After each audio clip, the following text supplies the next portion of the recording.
ஏங்க என்னங்க ப்ராப்ளம் இது? புது புது ப்ராப்ளமா வருது இந்த ரெட்மில. என்ன கம்ப்ளைண்ட் நம்மட்ட வந்திருக்கிறத பார்த்தீங்கன்னா, ரெட்மி நோட் 10 சிம்மு போட்டா நோ சிம் கார்டுன்னு காட்டுது. கஸ்டமர் பார்த்தீங்கன்னா, வேற இடத்துல குடுத்து பார்த்துருக்காங்க. சர்வீஸ் சென்டர்ல ஆவாதுன்னு குடுத்துட்டாங்க. நம்மட்ட கொண்டு வந்து குடுத்தாங்க. நம்ம ட்ரை பண்ணி பார்க்கலாம்னு சொல்லி வாங்குனோம்.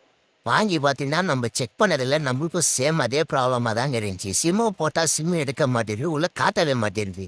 சரி ஆக்சுவலா நம்ம இது ப்ராப்ளம் என்னவா இருக்கும் நம்ம செக் பண்ணி பார்த்தோம் பார்த்தா, ஆல்ரெடி ஒர்க் போர்ட்ல வந்து பார்த்தீங்கன்னா, ஒர்க் பண்ணியிருக்காங்க நெட்வொர்க் செக்ஷன்ல ஃபுல்லாவே. அதுக்கப்புறமா நம்ம இத டயக்னாஸ்டிக் பண்ணி பார்த்ததுக்கு அப்புறமா தாங்க தெரியுது இது சிபியூ இஷ்யூன்னு. இப்போ நம்ம சிபியூ பார்த்தீங்கன்னா, நம்ம இந்த சிபியூ வந்து நம்ம ரீபால் பண்ணா இந்த ப்ராப்ளம் ஃபிக்ஸ் ஆயிடும்.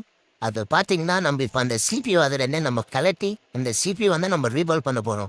அந்த ரீபால் பண்ணதுக்கு அப்புறம் நம்மளுக்கு ப்ராப்ளம் சால்வ் ஆகுதா அப்படின்னு பார்க்கலாம். இப்ப பார்த்தீங்கன்னா தெரியும், சிபியூ நம்ம கழட்டியாச்சு. அத சுத்தி இருக்கிற ஃபுல்லா பிளாக் பெஸ்ட்டா இருக்கு. எல்லாம் கம்ப்ளீட்டா கிளீன் பண்ணி ரீபால் பண்ணியும் முடிச்சாச்சுங்க. இப்போ நம்ம பார்த்தீங்கன்னா, மொபைல்ல போட்டு ஆன் பண்ணி பார்க்கலாம். ஆன் பண்ணி நமக்கு அந்த ப்ராப்ளம் ஃபிக்ஸ் ஆயிடுதா அப்படின்னு பார்த்தா, ஃபிக்ஸ் ஆயிடுச்சுங்க.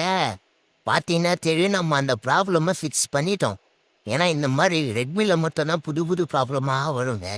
எல்லா ரெட்மி யூசர்ஸும் ரெடியா வச்சுக்கணும். ஏதாவது ஒரு ப்ராப்ளம் வந்தா ரெடி பண்றதுக்காக. பார்த்தீங்கன்னா தெரியுது, நமக்கு அந்த ப்ராப்ளம் ரெடி ஆயிடுச்சு. நம்மளும் கம்ப்ளீட்டா ரெடி பண்ணிட்டோம். கஸ்டமரும் ஹாப்பி.